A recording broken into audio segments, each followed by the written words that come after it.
Hi, I'm Jamie, and I am the creator of One World, Your Story, where we bring people together.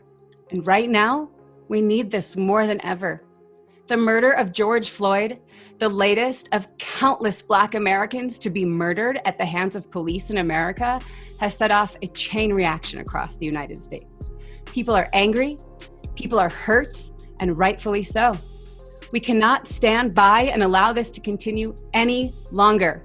It's time to use our voices and bring this conversation out into the open for good. So, join us for this episode of The Floyd Files.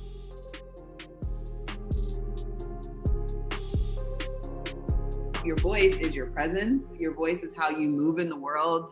Your voice is also how you speak and how you sing and how you share. Back again live for another episode of The Floyd Files.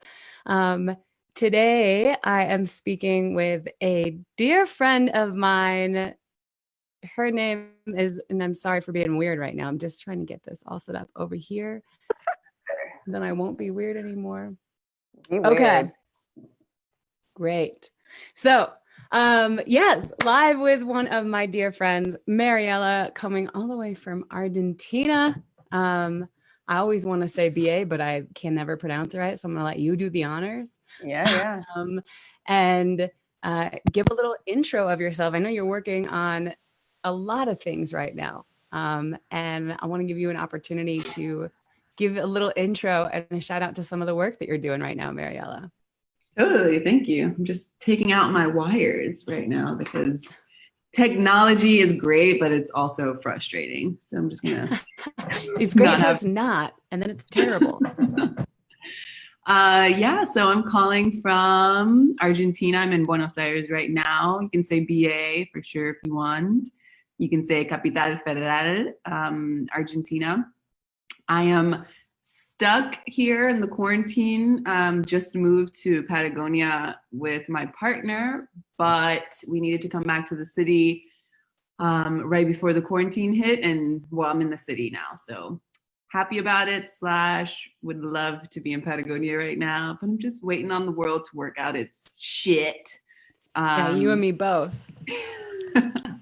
And in the meantime, I'm working on myself. So I feel very blessed. And I know that there are a lot of people that are going through really hard times right now. So I would like to ask Jamie if you and I can start this interview with a moment of silence, just to show some love and respect to anyone who needs it right now, anyone who has lost someone in their lives, anyone who's fighting for justice, anyone who is looking for peace of mind, and just want to hold some space for them right now, if that's okay. Absolutely. Let's do it. Okay.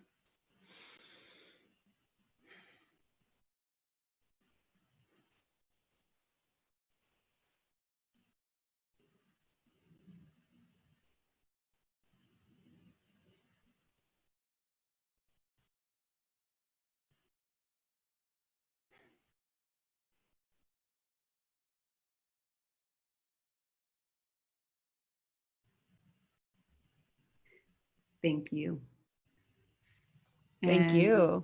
Yeah, I think it's good to have more moments of silence, especially now. I think one of the things we started talking about offline is just, and one of the things I'm really frustrated with is everyone is super interested in hearing what they have to say. So I feel like there's a lot of talking and not enough listening. And I think that as that has accumulated over generations, we come to this big, complex, beautiful mess. I say beautiful because it presents us with an opportunity to really create some change and be the change that we want to see. So with that said, it gives people like you and me a chance to open space for these kinds of conversations and for different creative projects that can hopefully add value to these times, to these hard times. So Yeah, I know I'm supposed to give an introduction, but I think that's my introduction. Just like it was perfect, just like you. And I think it's interesting. I mean, I think it's beautiful to start with a moment of silence. I think it's like all of us going. Let's take a moment and just be, and also like send some energy to the people that need it. It's so important. And also, while so many people are saying, speak up, use your voice, talk about it, and also balance it out with listening. I think we forget that part a little bit, myself for sure included. Okay, so one of the first things I'm like, man, Maryella, there's so many directions we could go in. You were just telling me about your name. And you brought up your dad. And we could definitely talk about your name and why the E is not capitalized. What I really want to know, though, and when you were bringing up your dad, is I want to talk a little bit about your parents, the people that raised you, and what you learned from them about race. If anything. What did I learn from them about race? Yeah, or is there anything that they told you growing up that is more meaningful now or having a different impact now, given everything that's going on? Black is beautiful. Black is beautiful, I would say. I mean, probably, I'm sure there have been times in my life where those words were actually spoken, but more so like a feeling and a knowing of, know that you're beautiful and know that the history is complex. But that overall sentiment and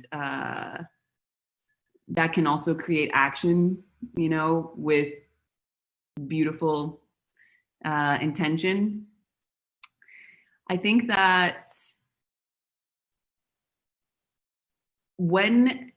as far as race is concerned, when I talk about race right now, I think I want to talk about the human race, because it's interesting how we we have these beautiful minds, right? And we're comfortable. We look for comfort. So anything that gets us uncomfortable sparks a desire to create lines and boundaries and kind of, put up walls to, I guess, stay safe. I guess the intention is to stay safe, but the product is disease, dis-ease, confusion, overwhelm, racism. If we think about the human race, we have the same things. We have the same things inside of us, and we have the same potential to access what we're born with, which is essentially our senses. Unless you are born without one of the physical senses, like, your sight or the sense of hearing. But even then, you have other ways of seeing, like when we talked about voice earlier and sharing your voice. One of the things that I do, that I've been doing here in Buenos Aires and that I'm continuing to do now, and especially now because I know that everyone is figuring out themselves and how to share themselves with the world during these crazy times. I do these free voice workshops so I study performance, I study theater and film. And so I've been charged with discovering myself as an artist over time, which means I have to get uncomfortable and find how to be myself in different moments. And I wish it would be great if like everyone could try to do that. I mean, I know that it's like, if you decide to go down the path of developing your art, which we're all born creative people, we are all essentially artists. And this is also just why I want to loop back to, if you think about the human race, what is common? I don't really want to talk about the differences right now because there's there's so much information that will go into what makes us different, essentially, by putting up walls and things like that. But I'd like to focus on something that is a little more holistic, which is like what are our commonalities? So senses. Sorry, Maryella, and we could talk about all of that. What I'm hearing from you is, and I don't know how raw you want to get or willing to get, but I always want to be raw. Okay, great. I saw you. I mean, you and I talk a lot, but I saw you talk on Friday, right? At another talk. Mm-hmm. And there was some serious emotion that came up for you at the end of the talk. Yeah. And I feel, when we were talking about doing this and, you, from what my perception of it is that you wanted to have this conversation, willing to have this conversation, but talk about specific things. And I'm hearing from you now, I don't want to talk about this. I want to talk about this. And I want to know more about that. You want to talk about this, but it sounds like there is just stuff where it's like, no, I'm done talking about that. I want to talk about this.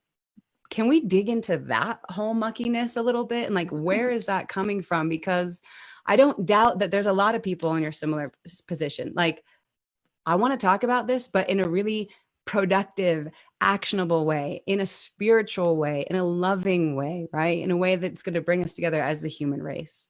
Mm-hmm. And I also think that there is some stuff to still dig into. So anyway, talk to me. Where's that coming from in you? So I know that my personal journey so just to make all this make sense. So I have been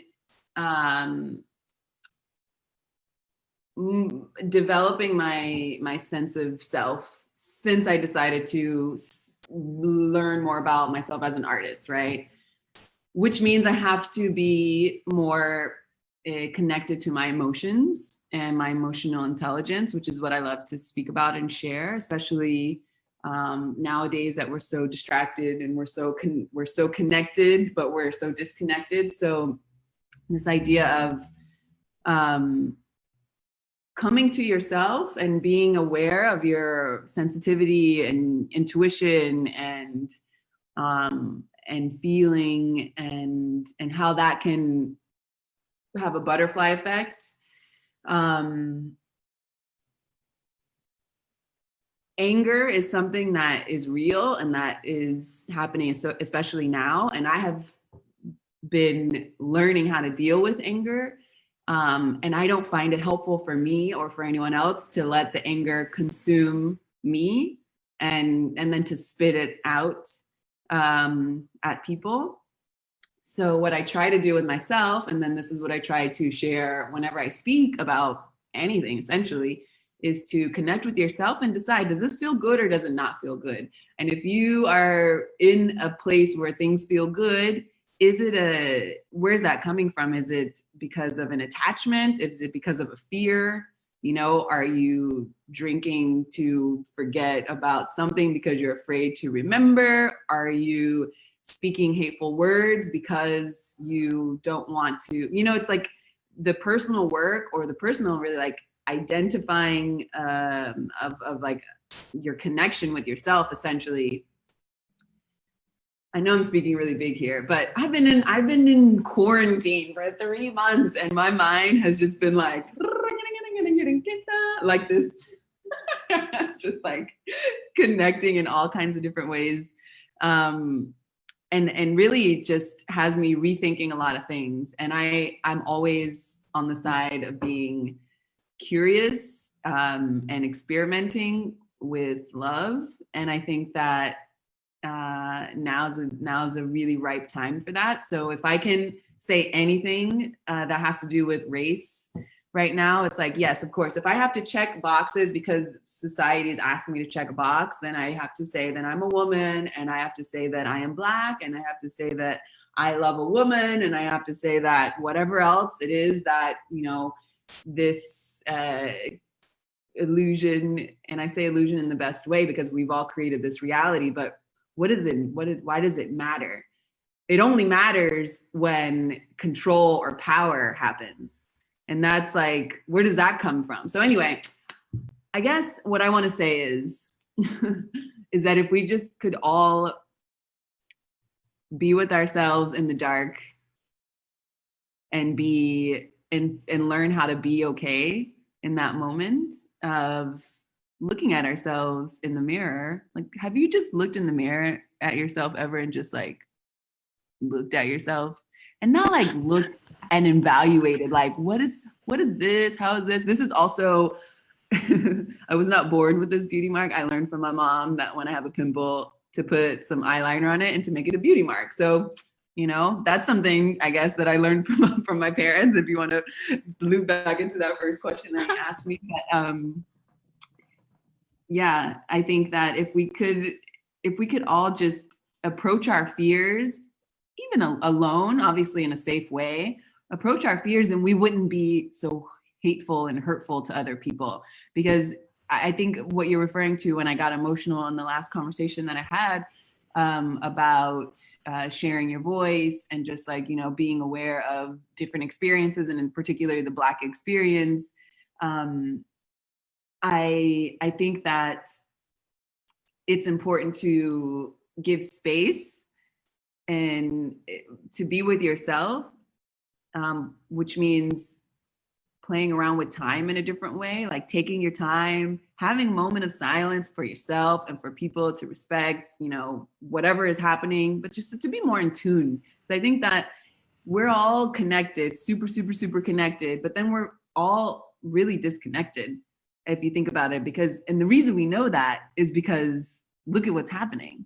And it's like, people are getting shot for what? Because of what? It doesn't make sense. And when I was 5 years old in Los Angeles in 1992, the Rodney King riots were happening. And I'm 32 now, and the same shit is happening. Police are killing Black men and nothing is happening. And it's just like, how are we still here? How are we allowing this to happen? We're so out of touch. Yeah. And I mean, let's, you said, okay, we're so out of touch. How are we allowing this to happen? Are you really reflecting? And you are speaking in big overarching terms, which is great, but let's bring it back to more personal and let's bring it back to more tangible stuff so that somebody listening to this that isn't on the spiritual journey that you have been on and that I'm on might be able to grasp this a little bit more. Okay. So what you're talking about with these identities, let's call them, that we all have to fit into. I'm with you. I don't, and you say it's fear. I think it definitely is fear. I think it's more of just, and it comes from fear, right? We want a clear and easy way to navigate the world and make sense of things. It's why we have binary systems to begin with, and they're terrible because it doesn't leave any room for anything in between. So it really fucks with things though, because there is so much intersectionality in our lives. For example, I'm not just a white woman. I'm a white Jewish woman. I'm a white Jewish queer woman, right? There's like layers of intersectionality. So, and that's, I think we cannot literally just define people, even if we want to. So when does it become, I'm going to stop trying to figure out who you are so I can make sense of it and focus on figuring out who I am so I can make sense of myself. And then, by the way, none of the other stuff has to matter. Mm-hmm, mm-hmm. So you say, how are we still here? And I think it goes back to all the stuff you're just saying. It's the lack of reflection. So how do we start? Because you are a change maker, right? You want to incite action in people and also love. How does it start? How did you get started on that journey? Like, and we can go there. And I'm also super curious to know, on a completely other subject, what is like being in Argentina as you versus being in the US as you.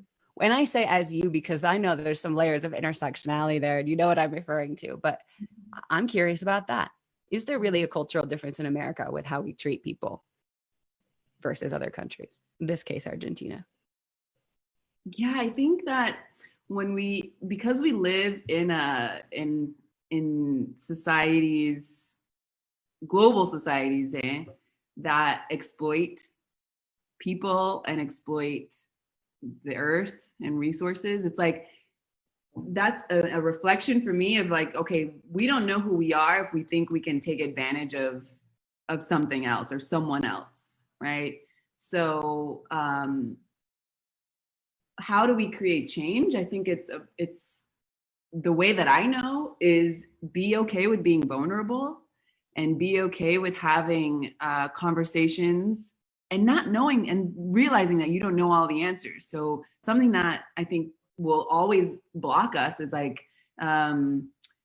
this the way that we are taught, you know, through education of like there is either a yes or a no, or right or a wrong, a black or a white, a masculine or a feminine, and we lose sight of like a holistic vision, right, of who we are and then how we can commune with the world essentially.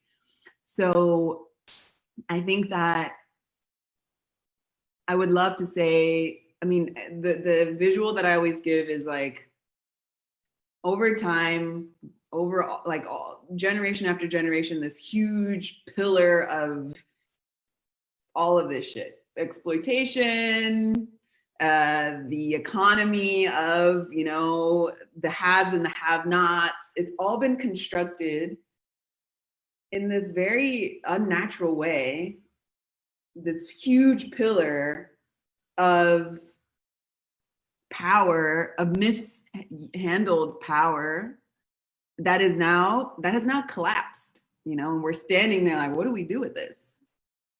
We're standing there now. What do we do with this? You know, and that's really beautiful and painful because, you know, our parents and grandparents and everyone before us have worked in some way to build this, willingly or unwillingly. And so it brings this huge trauma that we're now faced with. And I think that if we could start speaking about it as a trauma and not be afraid of it, like no one is perfect. We all come with our baggage. And so speaking about it as a trauma, as a mental, I mean, this is race. The difference between people based on race, that whole thing is a psychosis, in my opinion. It is a psychological illness for you to say that because this person has this skin complexion or has this hair type or comes from, you know, these roots, that they are inferior. It's like, wait a minute, look in the mirror. Who are you to say? And if someone is teaching you that, don't just listen and take it for granted. And someone might be your mom, someone might be your grandmother, and those are hard conversations to have. That's what I'm saying. It's like being vulnerable and having these hard conversations and knowing that even if you say one word or speak up about something, that is effectively changing some things. You've said some really good, juicy stuff in there. I mean, it is trauma that we're going through. Someone else that I was speaking to the other day said that different levels, different layers, of course, depending on who you are right now. But there is trauma right now. And I think that we should look at it like that, as you're saying, because it gives a gentleness, like a lovingness to how we're going to be with each other. If that's the case, do you know what I mean? Eliminate some of the anger, I think, that you're talking about. It allows you to work through the anger, right? Yes. Because instead of just pointing and saying it's your fault, it's their fault, it's like we all got in this together. And one of the things that I think glues it all together is this really warped way of survival that's based on this economy that is always coming first versus wellness, versus education, versus, you know, all of these other things that could and should have an equal place in how we live our lives. But because money is power in this time and has been for a long time, it has warped, it's created so much illness. Well, I mean, it goes back to the fact that, yes, money meant power, and the money was constantly going into the hands of white people, right? From the beginning, when we built this country. We can say presently is. It's not a was yet. It's still happening. Still, absolutely. And by the way, I was watching Killer Mike, and he did this 3-day experiment where he was trying to live only Black, meaning only support and buy and consume Black owned businesses, products, food, etc. in the US. He was in, I think, Atlanta when he started, then was traveling somewhere for a show. I mean, he literally didn't eat for 24 hours because to find a grocery store that had food coming from a Black farm was near impossible. He was walking everywhere because there were no cars manufactured. And then you think about the dollar, right? So I earn this as a Black American. How long can it actually stay within my community? Less than 24 hours is the answer. Yeah, it's bad. In 2020. Mm-hmm. And then we think about power and wealth and how that cycle continues and perpetuates. I mean, hello, like basic economics bleeds into it. So yeah, all of that money is power. And in this, and we know what that means right now. And by the way, it's a question that I've been asking, myself every single day and other white people, if this transformation, I mean like deconstruction, reconstruction, is going to happen, that means I have to be willing to give up some of that power. And same not just with you, a lot of people. That's what I was about to say. Like same with a lot of other white people in this country. Yeah. Like, and not just white people, all people. That's what I'm saying. This the glue that is holding this warped way of living together. I mean, I know that there are people of color and Black people who are very comfortable right now. And if you say, hey, don't like how Killer Mike was like, all of this money I'm giving to is supporting who knows what. Essentially, he had to give up certain things, like certain comforts, like, I don't know, transportation, like you said in that case, or food. And food isn't a comfort. Food is a necessity, actually. So I think that, again, I don't really want to have a conversation about pointing fingers or like continuing the line of yes and no, Black and white, because there's so much content on that right now. I prefer to talk about how we can all get out of our comfort zones a little bit in order to come together, like actually, to deconstruct and reconstruct, as you said. And that's uncomfortable. But that's why I think that if we can all tap into our creative power, everyone that is a human essence, we create with our thought, we create with what we decide to do in a day. If we are fortunate enough, there are obviously people who don't have that power, and we need to tackle that.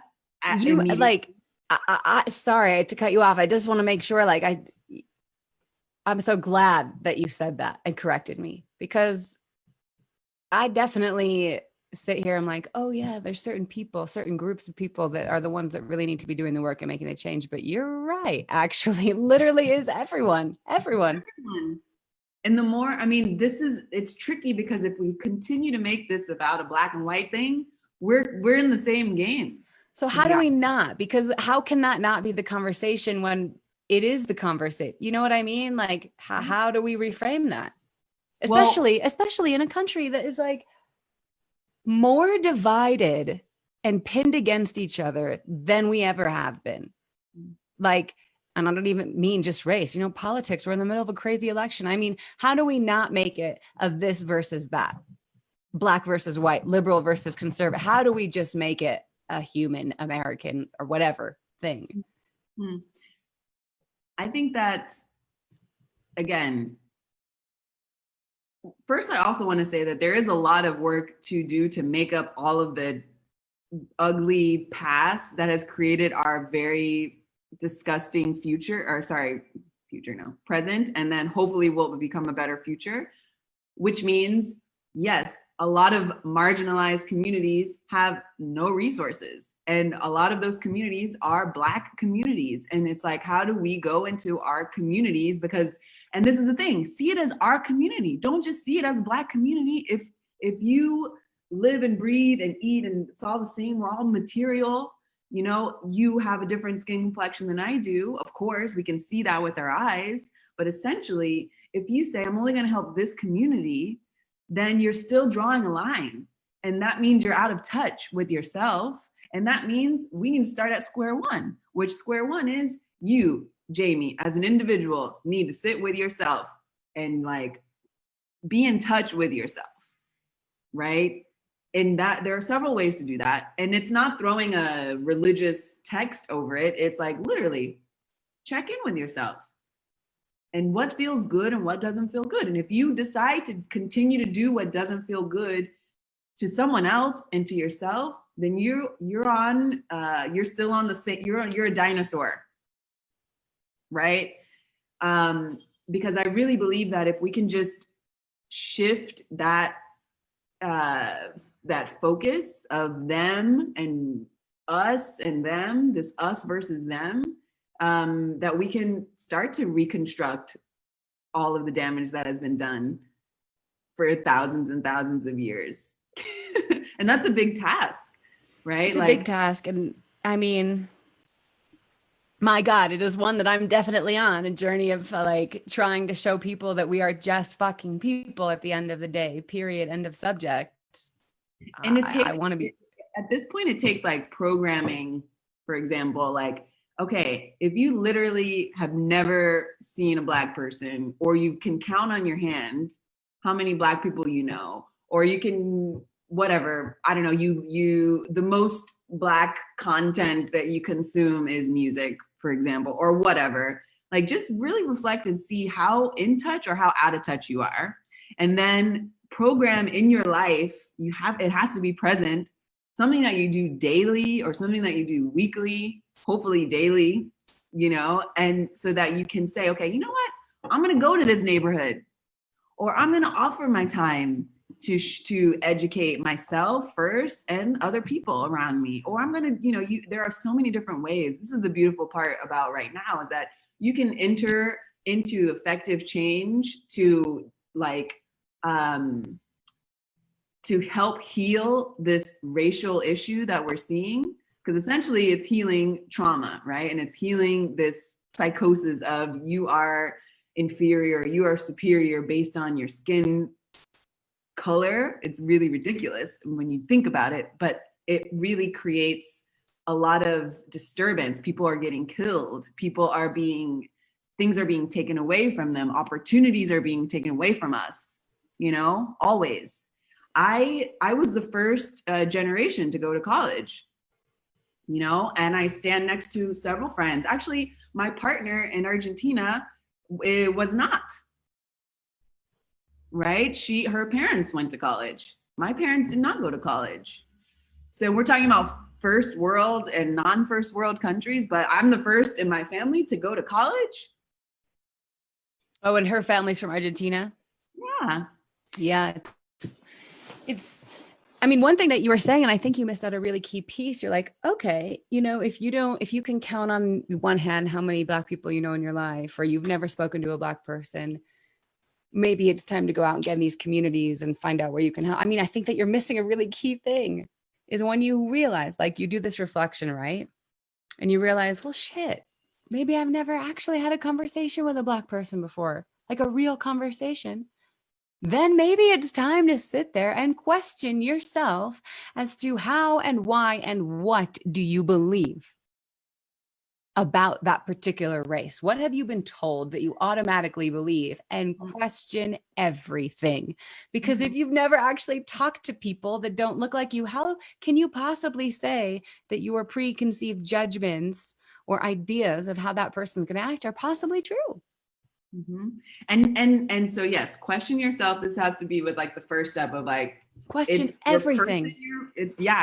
Question yourself. It's your personal work, and then question all of the other resources that you've learned about this community in particular, right? Like Hollywood, for example, or the marketing industry, or where you learn about yourself. How did you learn that about? What did you tell yourself? How? Question everything. Mm-hmm.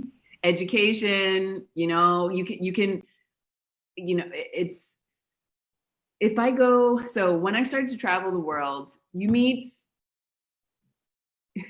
different kinds of people all the time. And unfortunately, in a lot of places in the world, there aren't a lot of Black people. And you have to ask why. Because people will look like you're a foreign flying object, because literally you're the first person of a different color that people have seen. And what does that do inside of you? And what does that make, how does that influence the way you interact with the world, how you decide to show yourself? And I'm speaking because it's not just my personal experience. And I say that when you start to travel the world and you have to start asking people, or people start telling you what they think about Black people, you realize, and sometimes they might even tell you, they saw this on TV. They heard this in a song. You know, the Black culture that global people get, if they don't, and I say global, but I also mean in the States. You know, there are places in the States where, you know, there are suburbs and there are cities and there are places in the States that there are no Black people. So they learn about Black people through what? TV, movies, music, advertising. So I remember having a conversation with someone who was from Europe and literally was like, you know, that's the content that we get. That's what we see. So what does that mean? If they're seeing violence, if they're seeing poverty, if they're seeing these things that are pretty abusive, that forms your opinion on a whole people. And so again, to take a step back, if you are receiving that information, if you're not being taught how to receive information and you're taking this information and you go, well, that's Black people, or well, that's whatever, that means that your system has failed you. They have failed you because you cannot think for yourself. And it's not like, you know, some people cannot go and travel to, you know, go and meet a Black person. So then how do you find, you know, content on the internet that shows you a diverse range of minds that happen to be Black so that you can then form your own opinion? Because unfortunately, I mean, I'm from Los Angeles and I also studied theater and film. And there was a time when I was trying to be a writer and an actor in Los Angeles. And I got the hell out of there because I realized they wouldn't cast me for certain things because of how I looked. You know, like, or there was obviously, Hollywood is a very complex place, but they are essentially one of the big players in forming and bringing a formalized view of a huge group of people, in particular, the Black race. I mean, I would say pull Netflix up right now and let's do a share screen. Okay. And let's see how many, and right now it's going to be different because now everyone is putting Black people first, and that's cool. I can't open a window. Oh wait, hang on. And I hope that it lasts for a long time. Like, I hope that people don't forget that, you know, what's happening now. I hope this isn't a fad in that, you know, for example, Netflix is showing, or any kind of company is showing like more blackface. This is a new blackface moment. And I don't know if you're familiar with blackface in film and in theater. Oh my gosh. Yes. Okay. Horrendous. For people who aren't, because maybe there are people as I'm like putting you on the spot and having you log in. I'm trying to get my Netflix login. Okay, I got it from the right browser. Here we go.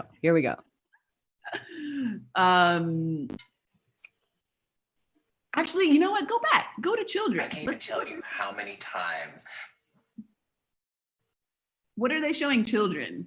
I can't go back now. Okay. What are they showing children? Let's see how many cartoons and how many children's stories have Black people. Let's scroll down. Let's just do it like a what's happening, face value. Not much. And even like the emojis and the characters. You got a black dog. You got Snoopy. Or sorry, Scooby-Doo. Oh, Raising Dion. Raising Dion. They finally put a Black person in Spider-Man. But like literally nothing else. Oh yeah, there's a Black kid in Spider-Man. But that's what I'm saying. Right now, it's like, and thank the goddesses. In underpants. Whoever is like, whoever's determining like what to put up, they hopefully are saying, let's put more Black people on the screen, or let's put more Black people on the headlines so that people can see, and What do not you just think? What do you think though, when like we just scrolled, right? And there's the one black kid. Mhm. Tokenism. Does that make a difference? Does that really make it like one? No, that's exactly what I'm saying. Like, thank you for that. Netflix, do better, represent. Yeah, we're calling you out right now, Netflix. No, tokenism is a real thing because of, again, how our society has been constructed. When I say that now, in the heat of all of this racial climate, companies are now trying to put black faces more, on just sharing more black perspectives, which I think is great. It becomes tokenism when it only happens for the week that this story is important, or for the next month, or for the Black History Month. It's like, it should be regular, actually, because Black people are a part of the system and help build a lot of the system. Amen. Amen. I mean, do you think that this going to be a movement, or is it a moment? And I ask that because like I've definitely talked to some friends of mine in the Black community that are like, we should be like, it's this weird feeling of like feeling like I should be happy right now that this is all happening, but I don't. I'm like mad and annoyed. Like all of those things come up. So yeah, where are you at in all of that? That's definitely leads back to what we were saying before about it being a trauma, right? Like, and being a healing process. Like, we're all in different phases. And yeah, there's anger all the time that comes up. And how do you deal with it? And there's frustration that comes up all the time. And how do you deal with it? I definitely feel jaded at certain times, especially now. It's like, oh, great. You're interested now? Where were you when I was 5 years old, when the Rodney King riots were happening? Or even the next month, or even the next year, or, decades from then. Why now is it all of a sudden important to you? And it's great. I'm saying it's good that this is important, that this is a highlight. And I hope that it becomes a movement for a better, more inclusive, and I don't even like to use the word inclusive anymore, because it's lost a lot of its value because of how people are throwing it around with good intention, but still, like, what does it mean? It's holistic. We are in this together. Nobody knows what's going to happen tomorrow. So how dare you try to make it better or worse for someone else? Just, do you. And do you with integrity and with compassion. And I think that will help everyone. Yeah, I was going to say, I think sometimes people hear that, like, you have to just focus on you, like you can't change or save the whatever. That is not letting you off the hook, by the way.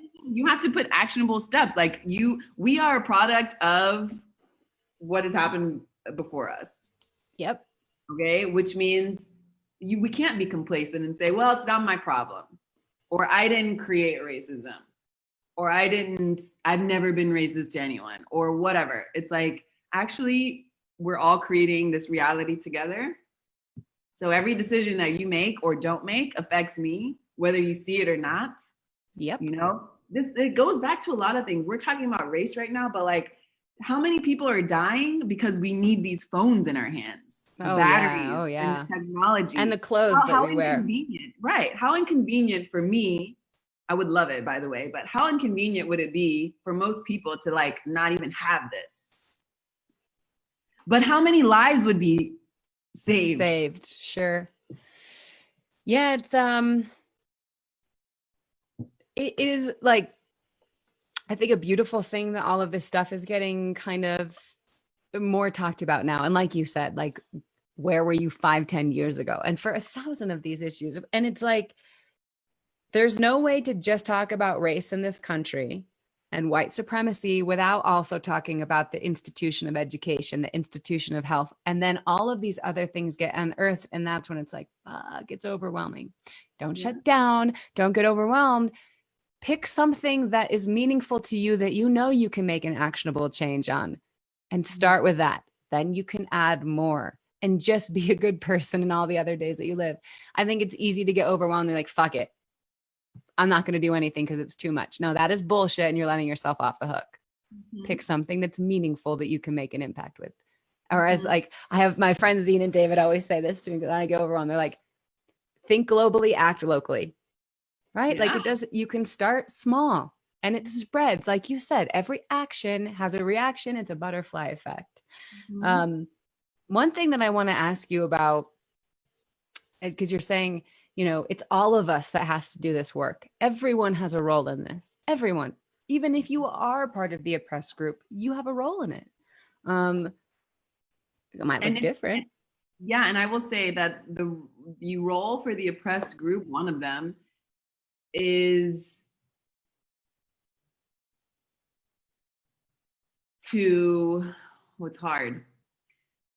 Patience is a virtue. Because again, the jadedness or this feeling that you say, you talk to some of your Black friends and they're like, okay, great. Or like, I'm not, like, the hope is lost because of so much time that has passed. And like, now this is a big happening. And I would just say patience is a virtue, because time, for things to change, it can change. I mean, change is constant. So as we speak, change is happening. But also a lot of these big concrete pillars, that have been formed over time, those are huge pieces that in order to move them and to even acknowledge them and to talk about them, it takes patience for the oppressed group. In this conversation that we're having for Black people, it's patience, because if not, then we become the aggressor. And we become the people that are angry and being violent and not wanting to listen and all these things. So fortunately or unfortunately, however you want to look at it, Black people right now, we have to practice a lot of patience. And I think that if we can look at it as a fortunate thing, it can help with our healing and wellness.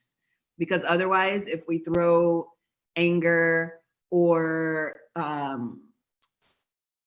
any of the other very toxic emotions that if we let consume us, then we're going to be a part of the problem and not a part of the solution.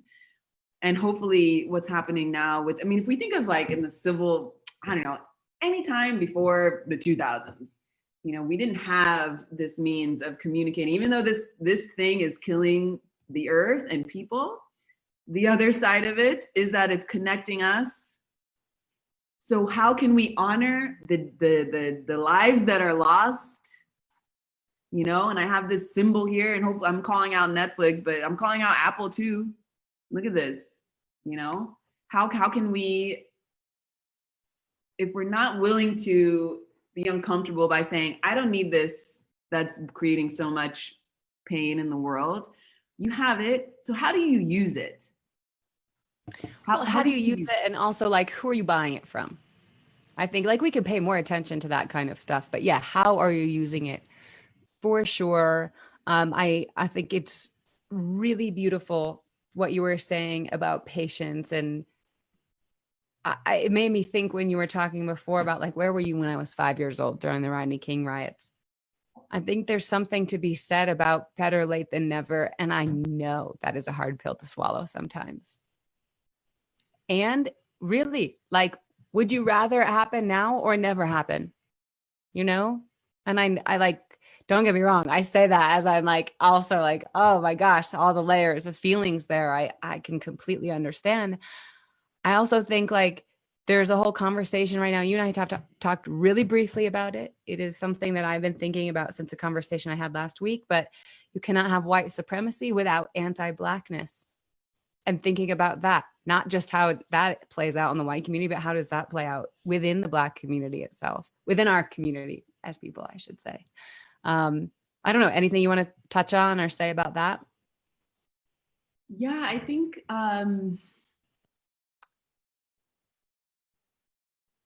it's what called our attention in these past weeks.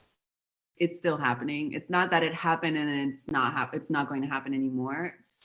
It's still happening, and it will continue to happen if we don't all do something about it. And I think that now everyone is figuring out how to do something about it. So conversations like this, actively making, signing petitions or going into schools. Well, now you can't because everything is closed. But figuring out how you can be an active participant in change and not just hoping for change or saying like, yeah, people are seeing this. But the other thing about always being so connected is that you see people die all the time on TV and on social media, and that's horrible. So that's why I say this could be a fad and it could not be a fad. This could be a fad or it could be a movement. And really the choice is ours, right? This could be something that comes up and that has come up in my life time and time again. My life meaning in my awareness of, racial violence that I can say has happened since, I remember the first moment when I was 5 years old and probably before that, but the first moment that I can recollect is when I was 5 and now I'm 32. And so if you talk about over a span of my lifetime so far, how much racial injustice and racial violence that I've seen, how are we still allowing this to happen? I know, then it goes like, okay, better late than never, but how? And I think it goes back to what we were talking about originally is like, we have wanted to reform what we have had in place to make the change. Oh, that wasn't working. Let's just restructure it slightly this way, right? That doesn't work. It perpetuates the same system. You're putting a Band-Aid on a gaping wound over and over again. That's why we're still here. That's why there's so many people that are saying, hey, if we're just going to change the systems that exist already, literally we'll be here again and again and again. That's why it takes, let's dismantle it. Rethink, reimagine what could a new life look like where we truly are the human race, right? Without this bullshit socially constructed, oh, you look like this, so that means that. It's all made up. And the illusion of, like, to be quite frank, the illusion of if we talk about this psychosis, this psychological damage of racial superiority, white supremacy, all of the things that make someone who feels that they are superior because of their comfort or whatever, it's an illusion. Oh yeah. It's an illusion, which like this land is not your land. It's not. No, it's just land. It's land. And the fact that a group of people over time decided to say, this is my land, and therefore this is my thing, and these are my resources, and these are my people, and this is my property, and it continues having, this is my money, this is my home. This is an illusion. And so it's that, I think that if you can realize that, it will make changing things easier and more in your face versus, oh, it's going to take so long. And it's the idea of ownership, period, really fucks with us, especially in the American society and culture. And I don't know if my business partner is listening to this, but he was telling me about this book one time, and it goes back to even like my wife, right? Become mine, ownership. As soon as like you enter that into agreement and those boundaries and barriers and like the ownership and what implies ownership. It fucks us hardcore, and it draws major dividers and barriers. It eliminates the possibility of one human race. And then it goes all back to power, right? And ego.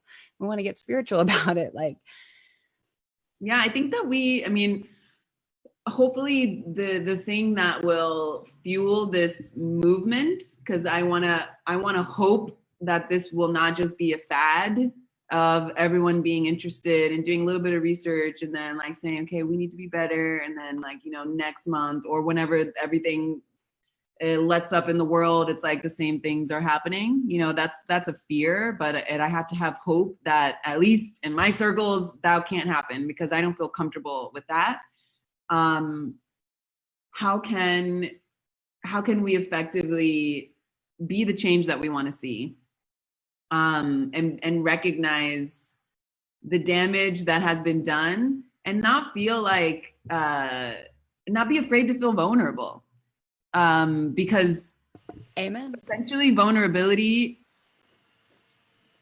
is, if you take away the illusions and the construct that makes you feel safe and secure, if you take that away, and actually it's been taken away, some of this has been taken away with this whole pandemic, you know? Yeah. Oh yeah. What are you working for? What are you doing if you can't even go and enjoy whatever is outside, or, you know, the people that you know, it's like that can be taken away in a moment. In a second. It's like the realization of that hopefully will help people be on the boat of like building something new, and really, and transmutation. I don't think that we can ever forget about it. And I don't think we should forget about it. It is a part of us. It is us.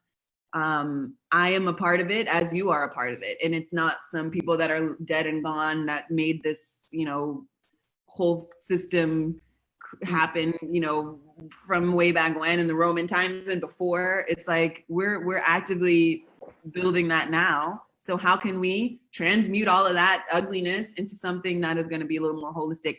And really, do you want it? Like, do you want it? Well, that goes back to like, would you give up privilege? I think that when we say question everything, yeah. Do you actually want an equitable place to live? Do you actually want one human race? And are you being really real with yourself about that? Yeah, I would prefer if people just be like, no, I'm comfortable and I'm good. And I know people are having a bad time, but that's not my problem. Say that. Don't blur the lines. Like, be real. Realness. But I mean, Jesus, that's like part of the problem. Realness. That's part of the problem with why we haven't been able to talk about racism or even say the word, hey, Maryella, you're a Black woman, until recently, right? Because we're so afraid of not being PC. We're so afraid of offending someone, or what it really is afraid to look like a bad person. When we call someone racist, not even that you are a racist, that was racist, it instantly means I'm a bad person. No, you can't call me that.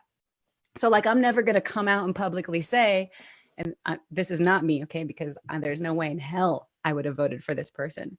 But how many of the people that voted for Trump were silent about it and just did it, right? Like, all of the things that we know we shouldn't say out loud, but we're still doing, those are the things, say them out loud. If you're going to do them behind closed doors, you're going to vote for Trump, own it, say it, speak about it, so we can at least have a conversation about it, right? And know where you stand truly. And I think that's what you're saying. Like, if you're not willing to give up your privilege, if this isn't actually important to you, let's say it so that we can at least get an accurate pulse check of where the fuck we all stand, and there's no confusion about why we're still here. Right. An accurate pulse check, for sure. And it's like this, like, I think that, I mean, who knows when we won't have any poverty in the world, racism in the world, destructive anything in the world. I think that technology will actually push us deeper into that, unless we get more beautiful, holistic, diverse minds in technology. Because if not, we have the same people comfort building technology that built these systems. Do you know what I mean? So it's like, watch out, because that's like, then the ethics get weird, you know, and people want to say like, who's running Facebook, who's running Twitter, like who's running Instagram, all the shit. Right. Yeah. These tech giants, they're trying, but not hard enough, to be honest. And that's why I'm saying, like, I think it's like, are you just ticking a box, or do you really want it to make a change, like we were just talking about? Right? And I don't know. I wish I did. I wish people were honest about it. Like, are you doing this for your affirmative action because you're a publicly traded company and you have to have certain things, or do you actually give a shit? And I think it's obvious when people actually give a shit. It looks different. Like, you can tell. Different. It feels different. That's the word. It looks different too, because the feeling, you know, drives what you manifest and the material that you create on it. And I think, again, that brings back what I said in the first part of this interview.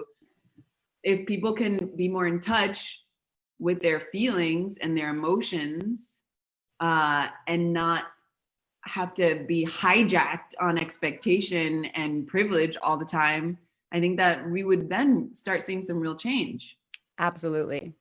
So let's end it on something along those lines. Unless there's anything else that is like burning, yearning message or something that you want to say about racism in America, I want to flip it to something else. So I'm going to give you an opportunity to say anything else that you might want to. I mean, I can talk for years about racism in America. And actually I didn't even, that even sounded weird coming out of my mouth, because I've been living in South America for so long that I say the United States. And whenever I have to say America, it makes me get like a, why is that America when these are the Americas? All of these. Yeah, you're not the only one that has said that. It is a bunch of bullshit, actually. So let's call it the United States. And actually, let's just go even deeper in language. Is it the United States? The States.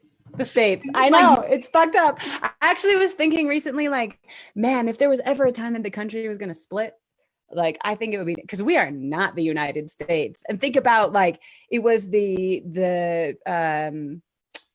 Soviet Union, right? Like, union of things, and then it split, and we're the United. I mean, we'll see what happens. That's a whole other subject. But yes, I guess, because there could be 1,000 things that we could have talked about, and you could still say, I guess let's reframe the question.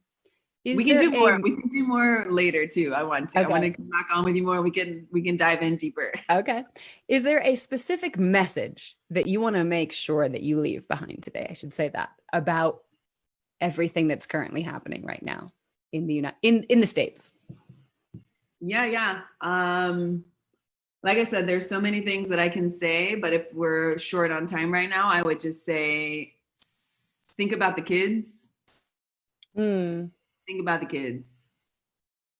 Amen. What are we teaching them? What are they doing right now? Like, look to their leadership. Did you hear about the TikTok kids that literally like stopped Trump's rally? Whole other story. But yes, look at the kids, the future for sure.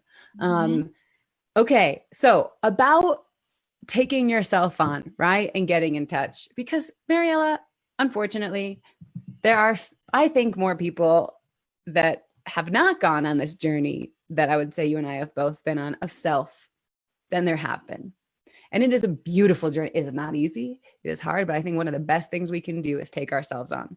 So if there's somebody out there that's watching that hasn't done that, has no idea to even where to begin, we're talking about action, right? Be the change. What's one actionable thing that they could do today or this week? Where's a stepping stone, Maryella? Try to practice presence in any time that you can. And what does that mean? Being present in the moment means you're not thinking about the future. You're not thinking about the past. You're with yourself. You're with your breath. You're feeling the sensations that you have that it can help you experience the world. Give yourself some time each day to be with yourself and to check in and try to just see, where does your mind go? What are you feeling right now? And not judge yourself, and be kind to yourself and really put your hand on your heart and feel your pulse, feel your heartbeat, and give yourself kindness. That's one step. And then be curious. Don't be afraid to be curious. Be curious, Absolutely. Ask questions, go and find new things and experiment. I mean, I am an experimental artist, and I find so much joy in that. I think that Absolutely. Improvisation is beautiful. It's terrifying because with improvisation, you don't know what's going to happen next, but the beautiful things that happen could never happen if you didn't improvise. Totally. And the things that you're talking about, the art, the improv, the being present, how do you feel in the moment? It literally all goes back to it being present, because when you're improvising, you can't be thinking about the past or the future. You got to be in the moment to be able to respond to what that person said in front of you. And by the way, in order to get present, because there's going to be people out there that's like, how do I even do that? Question everything. You're walking down the street. What do I like about this? Why am I walking down the street? How does it feel? What is that flower? that gets you to presence immediately because it takes away all the other wandering thoughts. So if you're looking for a way to do it, start questioning everything in the moment, all of the time. You're awesome. I love talking with you. I could keep going forever, but we do have to stop for sake of time. So anything else you'd like to say on the record? Yeah, totes. I mean, I want to come back for sure because I've got a lot more to say. And I know that personally, I've been looking at things, especially during this quarantine, I've been looking at things from a micro perspective, which is the nitty gritty, racial, economic, all of the very material ways of seeing the world. And I've also been looking at things from a macro level, like, why are we here? What is this great mystery? Why are we treating each other like this? You know, so I would try to say, again, like for someone else who might be confused or feeling a lot of anger or bewilderment, is to just kind of take your time to transition from a micro to macro to micro, so that you're not always in a bubble. And you can open your perspective. And I'll say, if anyone wants to work with me in that, I do, like I said, these Free Your Voice workshops where it's not just about your voice and like how you hear someone, how you hear yourself. Your voice is your presence. Your voice is how you move in the world. Your voice is also how you speak and how you sing and how you share. So I love working with the voice. And I think that there's so much, I know that there's so much magic in tuning into your voice and sharing that voice. And I think if we can all do that a little more individually, it will have its effects collectively. And then hopefully we'll start seeing some change. Absolutely. Can we share links to what you're talking about in the comments of this video? Okay. Okay. We will do that if you want to get. Jamie, I really appreciate what you're doing and opening up these conversations and being, bringing yourself, your full self, and not being afraid and being afraid. I think there's, fearless is a concept that I think it's false. There's fear. I was going to say, I am not fearless. Mm-mm. You know what I mean though, but like, you push live and you're on like. Well, I think it's harnessing the fear, like using it to fuel me rather than letting it stop me. Because I have a saying, if it scares you, go for it. Fucking do it. That's living, right? I'm not trying to play it safe. We don't have time to play it safe anymore, especially with what's going on right now. So thank you for saying yes and being willing to have the conversation and maybe talk about some things you didn't want to talk about today. And I'm really grateful that you did, and just for being you and teaching me the trick that your mom taught you. I'm using that for sure. This is Paula Marie. I'm going to call her out. Because Paula Marie, I love you. You're my mommy, and I'm so blessed to have you in my life. I'm grateful for Paula that she made you. Okay. Okay. That's all I got. Thank you for being so wonderful. Thank you so much for listening to this episode of the One World, Your Story podcast. If you enjoyed hearing this story and you wish to hear more, make sure you subscribe to us on iTunes and YouTube, and of course, follow us on Instagram at One World, Your Story. From all of us here at the One World, Your Story podcast, we are sending you so much joy and love. Have a wonderful rest of your day.